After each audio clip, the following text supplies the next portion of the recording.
छात्रों नमस्कार। हमें जिस घड़ी का इंतजार था वह घड़ी आ गई है और आज यूनिवर्सिटी ने अपना टाइम टेबल घोषित कर दिया है यूजी सेकेंड ईयर का व ड्यू पेपर्स का। छात्रों मैं आपको बताना चाहूँगा कि जो टाइम टेबल की जो स्कीम है वही है जो थर्ड ईयर की स्कीम है।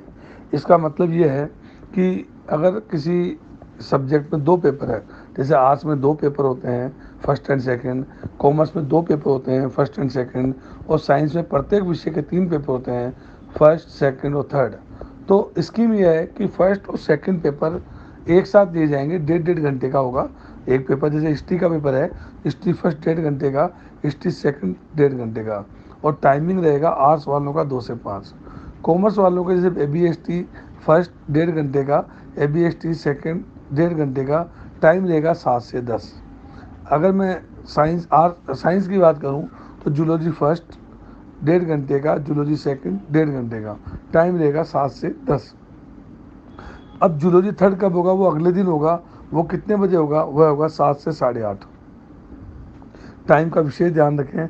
मैथमेटिक वाले बच्चे ध्यान रखें, उनका जो पीरियड आ रहा है, उनका जो मैथमेटिक का पेपर है वह 2 से 5 का टाइम है, चेक कर लेना आप अच्छी तरह।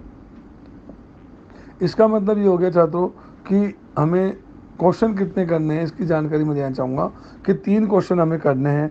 3 क्वेश्चन अटेम्प्ट एनी 3, 10 क्वेश्चन में से कोई से भी 3 क्वेश्चन करने हैं। वह अलग अलग यूनिट से भी ले सकते हैं, एक ही यूनिट से भी ले सकते हैं। एक यूनिट में मैक्सिमम 2 क्वेश्चन दिए जाते हैं, तो एक यूनिट में 2 क्वेश्चन ऑप्ट कर लीजिए और तीसरा क्वेश्चन किसी अन्य यूनिट से आप ले लीजिए। इसका मतलब अलग अलग यूनिट से लेने की बाध्यता नहीं है। फिर कह रहा हूँ, अलग अलग यूनिट से अलग अलग क्वेश्चन लेने की बाध्यता नहीं है। फिजिक्स और बॉटनी जैसे सब्जेक्टों में होता गया है कि पेपर में यूनिट में 2 क्वेश्चन जो डालते हैं वैसे नहीं डाल देते हैं। एक क्वेश्चन डाला, फिर उनके बीच में लिख दिया अथवा, फिर दूसरा क्वेश्चन डाल दिया। इसका मतलब ये हो गया कि मतलब अथवा वाला कौन सा है? तो जवाब ये है बेटा कि दोनों क्वेश्चन आप ले सकते हैं, वो 2 क्वेश्चन माने जाएंगे। अथवा में 2 क्वेश्चन है, अगर दोनों वही उठाते हैं आप तो वो माने जाएंगे 2 क्वेश्चन। और इसी प्रकार से तीसरा क्वेश्चन कहीं तीसरी यूनिट किसी और यूनिट से आप ले सकते हैं। इस प्रकार से छात्रों 3 क्वेश्चन हमें हल करने होंगे। छात्रों मैं आपको बताना चाहूँगा, ड्यू पेपर में बच्चों को बड़ा कन्फ्यूजन हो रहा है कि सर मैं लास्ट ईयर सेकेंड ईयर में था और मेरा फर्स्ट ईयर का पेपर ड्यू था, लेकिन मार्कशीट में मेरे को नंबर दे दिए गए हैं और मुझे पास कर दिया गया है, क्या मेरा वह पेपर ड्यू कहलाएगा? तो बालकों में बताना चाहूँगा ऐसे बालकों को कि लास्ट ईयर रूल था कि 36, अगर कोई बच्चे का पिछला ड्यू पेपर है तो उसको 36 नंबर दे के वो पेपर क्लियर कर दिया जाएगा। उनका ये ड्यू पेपर नहीं है, ये एग्ज़ाम नहीं देना पड़ेगा।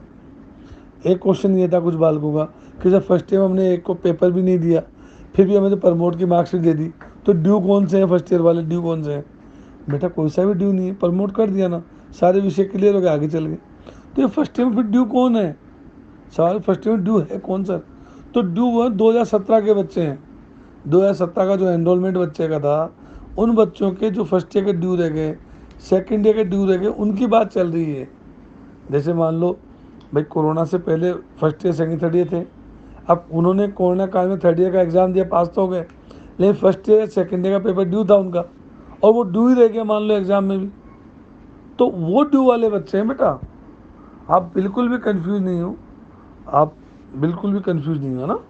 और भी कोई समस्या है तो आप मुझसे पे चर्चा कर लीजिए। मैं प्रयास करूंगा आपके हर सवाल का जवाब देने का, और जिन सवालों के जवाब मुझे नहीं आएंगे उनका नेक्स्ट डे में बिल्कुल जो उच्च अधिकारी है राजस्थान विश्वविद्यालय के, उनसे संपर्क करके आपकी समस्या का समाधान करूंगा। जय हिंद, जय भारत।